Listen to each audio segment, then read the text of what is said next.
Good morning friends, today will be talking about the topic osmosis. जैसे कि हम लोग लास्ट क्लास में डिस्कस किए थे डिफ्यूज़न के बारे में ना, तो डिफ्यूज़न में क्या होता था, जैसे अगर एक एग्जांपल हम लोग ले रूम के तौर पे, अगर हम लोग रूम का स्प्रे देखे होंगे ना, कोई भी स्प्रे हम लोग या बॉडी डिओड्रेंट जो भी हो या रूम स्प्रे हम लोग ले लें, हम लोग क्या होता है अगर एक कोने पे अगर कहीं भी एक जगह पे हम लोग स्प्रे कर देते हैं तो कुछ देर बाद देखते हैं विद इन मिनट ही वो, अगर हम लोग थोड़ा ट्रैवल करके दूसरे डिस्टेंस पे जाए उसी विद इन रूम में ही क्या होता है वो पूरा फैल जाता है एरोमा उसका, ठीक ना। ऐसे वो क्या होता है डिफ्यूजन होता है। फिर एक अगला हम लोग जो टॉपिक आज पढ़ने वाले हैं ऑस्मोसिस। डिफ्यूजन में हम लोग का क्या होता था कि जब भी उसका कंसंट्रेशन क्या हाइयर से लोअर जाता था ना, और ऑस्मोसिस में क्या होगा वही थोड़ा अपोजिट हो जाता है इसमें। अब इसके देखते हैं ऑस्मोसिस में। अभी बोला है कि osmosis is a process by which the molecules of the solvent pass from a solution of low concentration to a solution of high concentration through a semi permeable membrane. बोला है कि ऑस्मोसिस क्या एक प्रक्रिया है जिसमें मॉलिक्यूल्स जो भी होते हैं या पार्टिकल जो भी होते हैं जो सॉल्वेंट से पास करते हैं किसमें, सॉल्यूशन में। कहाँ से, लो कंसंट्रेशन से लेके सॉल्यूशन ऑफ हाई कंसंट्रेशन, इसके थ्रू एक सेमी परमेबल मेम्ब्रेन के थ्रू। इसमें पूरा अगर इसको देखा जाए तो जैसे अब इसमें आ रहा है एक वर्ड सॉल्वेंट। सॉल्वेंट होता क्या, सॉल्वेंट, सोल्यूट और सॉल्यूशन।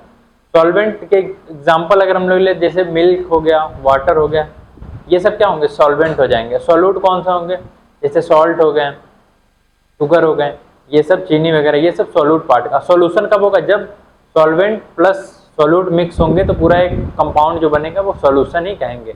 जैसे एग्जांपल के तौर पे अगर हम लोग लें तो एक ग्लास ऑफ वाटर ले लें और उसमें ऐड कर दे 1 स्पून ऑफ शुगर। तो जब हमको उसको अगर उसको मिक्स कर देंगे, अच्छे से स्टिर कर देंगे, तो उसमें क्या होगा कंडीशन, वो पूरा एक कंपाउंड बन जाएगा क्या, सॉल्यूशन।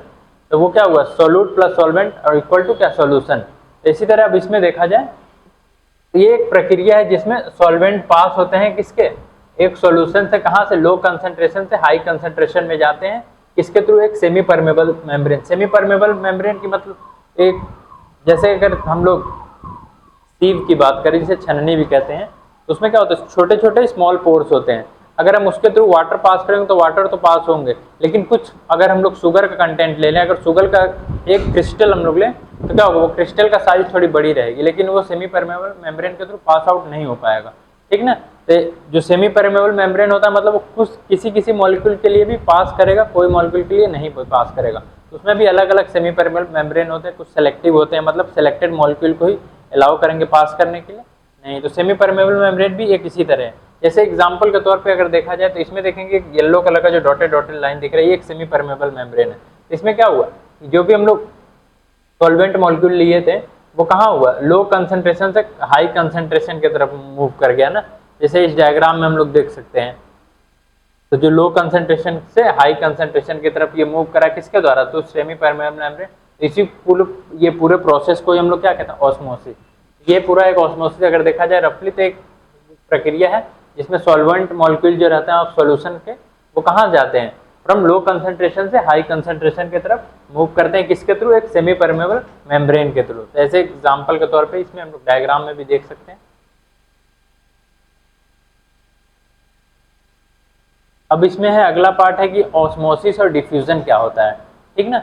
जैसे डिफ्यूजन तो कल पढ़े थे, इसमें भी कुछ ज्यादा डिफरेंस नहीं लेकिन है डिफरेंस। बोला कि ऑस्मोसिस क्या होता है, बोला the process of moving of solvent particle across A semi permeable membrane from A dilute solution into the concentrated solution to equalize the concentration and the complex process does not require the energy in order to take place। बोला है कि अगर osmosis देखा जाए एक process, एक प्रक्रिया है जिसमें क्या सॉल्वेंट पार्टिकल मूव करते हैं किसके, सेमी परमेबल मेम्ब्रेन के थ्रू, कहाँ, डाइल्यूट सॉल्यूशन। मतलब जो अगर मतलब डाइल्यूट सॉल्यूशन का कहने का मतलब अगर हम लोग एक कंसंट्रेटेड सॉल्यूशन लें और एक डाइल्यूट सॉल्यूशन लें तो ऑस्मोसिस में क्या होता है, लो कंसंट्रेशन से हाई कंसंट्रेशन जाता था।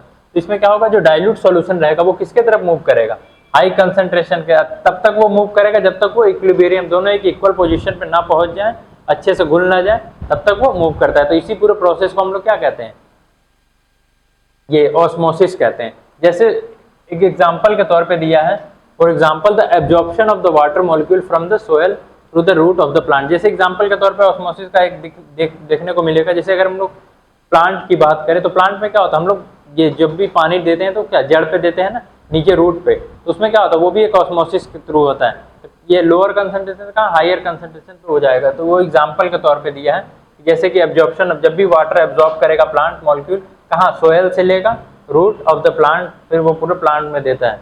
वो एग्जाम्पल जैसे मिट्टी से वो अपना क्या होगा वाटर को वो ले लेता एब्जॉर्ब करेगा, वो एक एग्जाम्पल हो जाएंगे किसके ऑस्मोसिस। अब आते हैं डिफ्यूजन के। बोला कि diffusion is a process of moving of particle of region from higher concentration to the region of lower, लेकिन वही डिफ्यूजन में उल्टा हो जाता है। ऑस्मोसिस में हम लोग देखा जाए इसमें क्या होता है लो कंसंट्रेशन से हायर कंसंट्रेशन जाता है, लेकिन in case of diffusion what we can see the movement of the particles move from the higher concentration to the lower concentration, बस यही इसमें डिफरेंस है। वो कब तक मूव करेगा जब तक वो इक्विलिब्रियम नहीं हो जाए। फिर और इन दोनों में देखा जाए ना तो ये जो ऑस्मोसिस है इसके लिए कोई एनर्जी रिक्वायर्ड नहीं होती है।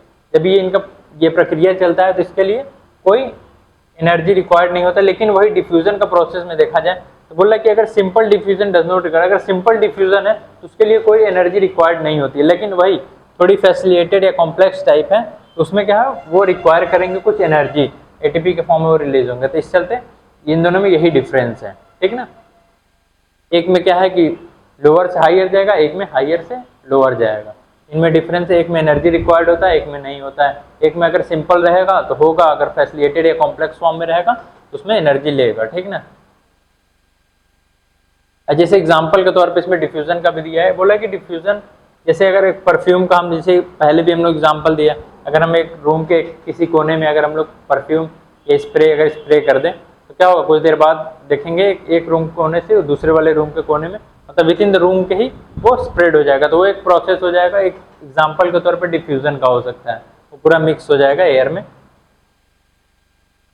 अब ये डायग्रामेटिकली देखा जाए ऑस्मोसिस और डिफ्यूजन में क्या है। जैसे ऑस्मोसिस में बताया गया था क्या, जैसे एक सॉल्यूशन है ये प्योर वाटर है, तो क्या हुआ इसमें एक सेमी परमेबल मेम्ब्रेन के थ्रू गया ना, तो कहाँ से गया from lower concentration to higher concentration, किसके थ्रू एक सेमी परमेबल मेम्ब्रेन लगा हुआ है ये, ठीक ना। ये ऑस्मोसिस हो गया। अगर वही बात करें डिफ्यूजन में क्या होगा हायर कंसंट्रेशन से लोअर कंसंट्रेशन की तरफ जाता है, और वही इसमें उल्टा होता है, लोअर से हायर जाता है, इसमें हायर टू लोअर जाता है। ये एक डायग्रामेटिक डिफरेंस था। इसमें भी देख सकते हैं डिफ्यूजन में क्या है छोटे छोटे पार्टिकल्स हैं जो हायर कंसंट्रेशन से लोअर कंसंट्रेशन की तरफ ये मूव कर रहे हैं। अब देखते हैं डिफरेंस बिटवीन क्या ऑस्मोसिस और डिफ्यूजन का क्या डिफरेंसेस है। बोल रहा है कि जो ऑस्मोसिस और डिफ्यूजन में क्या है, बोल रहा है कि it is the limited only the liquid medium. Osmosis में देखा जाए तो क्या ये लिमिटेड रहता है किसके लिक्विड मीडियम के लिए, लेकिन वही डिफ्यूजन का बात करें तो occur in the liquid gas and even solid, ये किसी में हो सकते हैं, या तो लिक्विड में भी हो जाएंगे, गैस में भी हो जाएंगे, सॉलिड में भी डिफ्यूजन ये सब पॉसिबल है। इसमें बोल रहा है कि ऑस्मोसिस में रिक्वायर है सेमी परमेबल। ऑस्मोसिस में देखा जाए तो क्या इनको सेमी परमेबल मेम्ब्रेन की जरूरत होती है, लेकिन डिफ्यूजन के केस में कोई सेमी परमेबल मेम्ब्रेन की जरूरत नहीं होती है। फिर ऑस्मोसिस में देखा depend upon the number of solute particle dissolve in the solvent, ये किस पे डिपेंड करेगा, जितने भी जो भी सॉल्यूट पार्टिकल है, सॉल्यूट पार्टिकल का जैसे शुगर का एग्जांपल ले लें, चीनी, तो वो उस पर डिपेंड करता है जो, और सॉल्वेंट उस पर डिपेंड करेगा कितने पे वो डिसॉल्व कर रहे हैं ऑस्मोसिस केस में। लेकिन डिफ्यूजन में क्या है द प्रेजेंस ऑफ जो उस पर पार्टिकल्स पे डिपेंड है कैसा प्रकार का पार्टिकल्स है। फिर ऑस्मोसिस में देखा जाए require water for the movement of particle, इसमें क्या पानी की जरूरत रहती है जो भी वाटर मतलब जिसका भी पार्टिकल्स का मूवमेंट के लिए, और लेकिन वही इन द केस ऑस्मोसिस में देखा जाए तो do not require water for the movement of the particle, इसमें कोई पानी की जरूरत नहीं पड़ती है किसी भी पार्टिकल्स के मूवमेंट के लिए। फिर अगला ऑस्मोसिस में देखा जाए only the solvent molecule can diffuse, osmosis में देखा जाए तो जो सॉल्वेंट मॉलिक्यूल होते हैं वही डिफ्यूज करेंगे, लेकिन डिफ्यूजन में देखा जाए तो दोनों मॉलिक्यूल ये डिफ्यूज कर सकते हैं, जैसे कि सॉल्वेंट ये सॉल्वेंट सॉल्यूट प्लस दोनों ये डिफ्यूज कर सकते हैं। इन केस ऑफ ऑस्मोसिस ओनली ये सॉल्वेंट मॉलिक्यूल ही।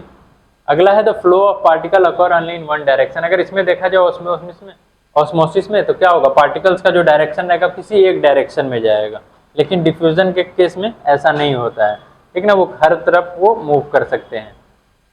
और इसमें देखा जाए occur only between the similar type of solution, osmosis जब एक दूसरे का मतलब सिमिलर टाइप ऑफ सॉल्यूशन रहेगा, एक दूसरे के समान रहेगा तभी वो करेगा, नहीं तो नहीं होगा। फिर इसमें देखा जाए occur between the similar and dissimilar, ये दोनों में हो सकता है, अगर सिमिलर सॉल्यूशन है तब पर भी डिफ्यूजन हो जाएगा, अगर नहीं है तब पर भी हो सकता है।